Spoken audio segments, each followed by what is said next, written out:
Perjalanan dakwah Nabi Muhammad SAW sangat tidaklah mudah. Setelah lebih dari 10 tahun berdakwah di Mekah dengan penuh tekanan, hinaan, bahkan hingga siksaan, akhirnya Allah memerintahkan Rasulullah untuk berhijrah. Hijrah ini bukan sekedar perpindahan tempat, tetapi menjadi titik balik sejarah Islam. Pada tahun 622 Masehi, Nabi Muhammad SAW bersama para sahabatnya meninggalkan Mekah menuju Madinah. Peristiwa ini menjadi awal kalender Hijriyah dan menandai lahirnya masyarakat Islam yang mandiri. Sesampainya di Madinah, langkah pertama yang dilakukan Nabi adalah membangun fondasi keimanan dan juga persatuan. Tempat pertama yang dibangun adalah Masjid Quba, masjid pertama dalam Islam. Setelah itu, Nabi membangun Masjid Nabawi. Pada masa itu, masjid bukan hanya tempat sholat, tetapi juga pusat kegiatan umat. Di sanalah Nabi mengajarkan Al-Quran, memimpin musyawarah, menyelesaikan masalah masyarakat, bahkan mengatur strategi pertahanan. Masjid menjadi pusat peradaban Islam. Langkah besar berikutnya adalah mempersaudarakan kaum Muhajirin dan juga kaum Ansor. Kaum Muhajirin adalah orang-orang Mekah yang hijrah dan juga meninggalkan harta serta keluarga mereka. Kaum Ansor adalah penduduk Madinah yang menyambut mereka. Nabi mempersaudarakan antara mereka satu sama lain. Mereka seperti rumah, makanan, bahkan hingga harta. Ini adalah contoh persaudaraan yang didasari iman, bukan hubungan darah. Persatuan ini membuat umat Islam menjadi kuat secara sosial dan juga ekonomi. Pada saat itu, Madinah dihuni oleh berbagai kelompok. Di antaranya adalah kaum Muslim, kaum Yahudi, dan juga suku-suku Arab yang pada saat itu belum memasuki Islam. Untuk menjaga ketertiban, Nabi menyusun Piagam Madinah. Piagam Madinah ini berisi mengenai aturan hidup bersama, hak dan kewajiban tiap kelompok, kebebasan beragama, dan juga kesepakatan untuk menjaga keamanan kota. Piagam Madinah sering disebut sebagai salah satu konstitusi tertulis pertama di dunia. Ini menunjukkan bahwa Islam mengajarkan keadilan, toleransi, dan kehidupan damai antar umat. Pada periode Madinah, ajaran Islam semakin lengkap. Jika di Mekah ayat-ayat lebih banyak membahas tauhid dan akhlak, maka di Madinah turun ayat-ayat tentang hukum dan kehidupan sosial. Umat Islam mulai diwajibkan sholat berjamaah, zakat, puasa Ramadan, dan haji. Aturan tentang pernikahan, warisan, muamalah, dan hubungan sosial juga ditetapkan. Islam berkembang menjadi pedoman hidup yang menyeluruh. Namun, dakwah di Madinah juga menghadapi tantangan besar. Kaum Quraisy Mekah tidak tinggal diam. Mereka terus mengancam dan memusuhi umat Islam. Terjadilah beberapa peperangan sebagai bentuk pertahanan. Perang pertama adalah Perang Badar. Jumlah kaum muslim hanya sekitar 313 orang, sementara pasukan Quraisy sekitar 1.000 orang. Secara logika manusia, kaum muslim seharusnya kalah. Namun dengan pertolongan Allah, kaum muslim meraih kemenangan besar. Perang ini menguatkan keimanan kaum muslim.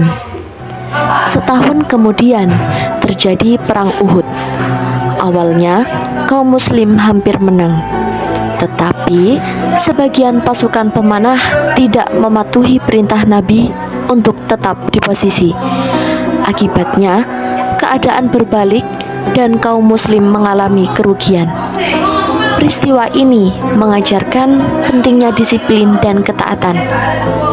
Kemudian terjadi Perang Khandaq atau Perang Ahzab. Kaum muslim menggali parit sebagai strategi pertahanan. Musuh tidak mampu menembus Madinah dan akhirnya mundur. Ini menunjukkan kecerdasan strategi Nabi dalam memimpin. Selain ancaman dari luar, di dalam Madinah juga ada kelompok orang-orang munafik, yaitu orang-orang yang mengaku Islam tetapi memusuhi dari dalam. Nabi menghadapi mereka dengan kesabaran dan kebijaksanaan tanpa menimbulkan perpecahan. Salah satu peristiwa penting lainnya adalah perjanjian Hudaibiyah. Saat itu, Nabi dan para sahabat ingin pergi umroh ke Mekah, tetapi dihalangi oleh suku Quraisy. Akhirnya, dibuat perjanjian damai selama 10 tahun. Meskipun tampak merugikan kaum muslimin, ternyata perjanjian ini membuka jalan dakwah yang lebih luas. Banyak orang yang akhirnya masuk Islam pada masa damai ini. Puncak dakwah periode Madinah terjadi pada peristiwa Fathu Mekah, yaitu penaklukan kota Mekah. Nabi masuk ke dalam kota Mekah dengan pasukan yang besar, tetapi hampir tanpa pertumpahan darah. Orang-orang yang dahulu memusuhi Nabi pun ketakutan. Namun, Nabi berkata, "Pergilah kalian bebas." Beliau memaafkan musuh-musuhnya. Sikap pemaaf ini membuat banyak orang tersentuh dan akhirnya memeluk agama Islam. Dari periode Madinah, kita belajar bahwa dakwah bukan hanya sekedar ceramah, tetapi membangun masyarakat. Nabi mengajarkan persatuan, keadilan, toleransi, kerjasama, dan kepemimpinan yang amanah. Beliau menjadi pemimpin agama, kepala negara, hakim, dan sekaligus menjadi seorang pendidik. Periode Madinah membuktikan bahwa Islam adalah rahmat bagi seluruh alam. Islam mengatur hubungan manusia dengan Allah, hubungan manusia dengan sesama manusia, dan hubungan manusia dengan lingkungan sekitar. Dakwah Nabi di Madinah membentuk peradaban yang kuat, adil, dan berakhlak. Semoga kita bisa meneladani perjuangan Rasulullah SAW. Sabar dalam ujian, kuat dalam iman, adil dalam memimpin, dan lembut dalam memaafkan. Khulafaur Rasyidin. Khulafaur Rasyidin adalah 4 khalifah yang memimpin umat Islam setelah wafatnya Rasulullah SAW. Dan mereka dikenal sebagai pemimpin yang mendapat petunjuk karena kepemimpinan mereka berpegang teguh pada Al-Quran dan juga Sunnah. Mereka adalah Abu Bakar As-Siddiq, Umar bin Khattab, Utsman bin Affan, dan juga Ali bin Abi Thalib. Masa kepemimpinan mereka menjadi contoh ideal dalam sejarah pemerintahan Islam karena menampilkan keadilan, ketegasan, kesederhanaan, serta tanggung jawab terhadap agama dan juga umatnya. Abu Bakar As-Siddiq adalah khalifah pertama pada tahun 632 hingga 634 Masehi. Nama aslinya adalah Abdullah bin Abi Quhafah dan ia mendapat gelar As-Siddiq karena ia sangat membenarkan Nabi Muhammad SAW, termasuk dalam peristiwa Isra Mi'raj. Ia adalah sahabat terdekat Nabi dan menemani beliau saat hijrah ke Madinah. Pada masa kepemimpinannya, Abu Bakar menghadapi banyak sekali tantangan, seperti munculnya orang-orang murtad, penolak zakat, dan hingga nabi palsu. Sehingga terjadi perang Riddah untuk menjaga keutuhan Islam. Jasa terbesarnya adalah memprakarsai pengumpulan Al-Quran dalam satu mushaf. Karena pada saat itu banyak sekali penghafal Al-Quran yang gugur saat di medan perang. Ia dikenal sebagai pemimpin yang lembut tetapi sangat tegas dalam masalah akidah. Umar bin Khattab adalah khalifah kedua pada tahun 634 hingga 644 Masehi yang bergelar Al-Faruq. Artinya adalah pembeda antara yang benar dan juga yang salah. Masuk Islamnya Umar menguatkan kaum muslimin. Pada masa pemerintahannya, wilayah Islam berkembang sangat luas hingga Persia, Syam, dan juga Mesir. Umar membangun sistem administrasi negara yang teratur, mendirikan Baitul Mal, membentuk lembaga peradilan, serta menetapkan kalender Hijriyah. Ia terkenal sangat adil, sederhana, dan peduli kepada rakyat. Bahkan sering berpatroli malam untuk memastikan keadaan masyarakatnya. Utsman bin Affan adalah khalifah ketiga pada tahun 644 hingga 656 Masehi yang dijuluki Dzun-Nurain karena menikahi dua putri Nabi Shallallahu Alaihi Wasallam. Ia dikenal sebagai sahabat yang sangat dermawan, termasuk membiayai pasukan dalam perang Tabuk dan menyediakan sumur untuk kaum muslimin. Pada masa kepemimpinannya, wilayah Islam terus meluas dan kekuatan angkatan laut mulai juga dibangun.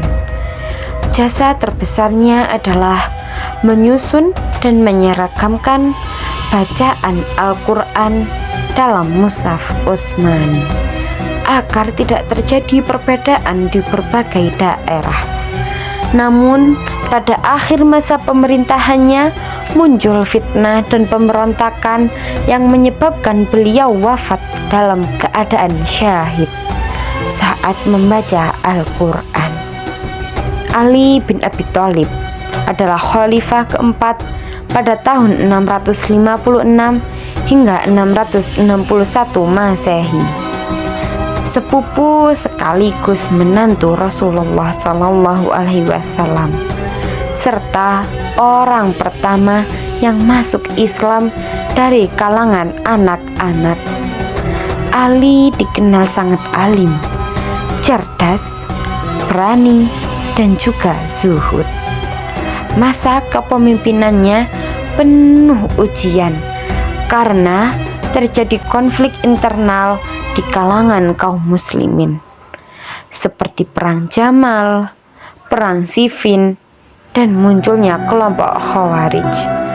Ia memindahkan pusat pemerintahan ke Kufah dan berusaha menata kembali stabilitas umat. Ali akhirnya wafat karena dibunuh oleh seorang dari golongan Khawarij dan dikenang sebagai pemimpin yang sangat mencintai ilmu dan juga keadilan. Secara keseluruhan, Khulafaur Rasyidin menunjukkan teladan kepemimpinan Islam yang sangat ideal. Abu Bakar dengan keteguhan imannya, Umar dengan keadilannya, Utsman dengan kedermawanannya, dan Ali dengan keluasan ilmunya. Maka masa mereka menjadi fondasi kuat bagi perkembangan peradaban Islam selanjutnya. Dari perjalanan Khulafaur Rasyidin, kita belajar bahwa kepemimpinan bukan tentang kekuasaan, tetapi tentang amanah, tanggung jawab, dan pengabdian umat. Mereka mengajarkan bahwa keadilan harus ditegakkan, persatuan harus dijaga, dan kebenaran harus dibela, meskipun dalam keadaan sulit. Keteladanan mereka bukan hanya untuk dikenang dalam sejarah, tetapi untuk dijadikan inspirasi dalam kehidupan kita sehari-hari. Semoga kita mampu meneladani semangat, keikhlasan, dan keberanian mereka dalam menjadi pribadi yang lebih baik. Terima kasih telah menyaksikan. Semoga bermanfaat dan sampai jumpa di pembahasan berikutnya.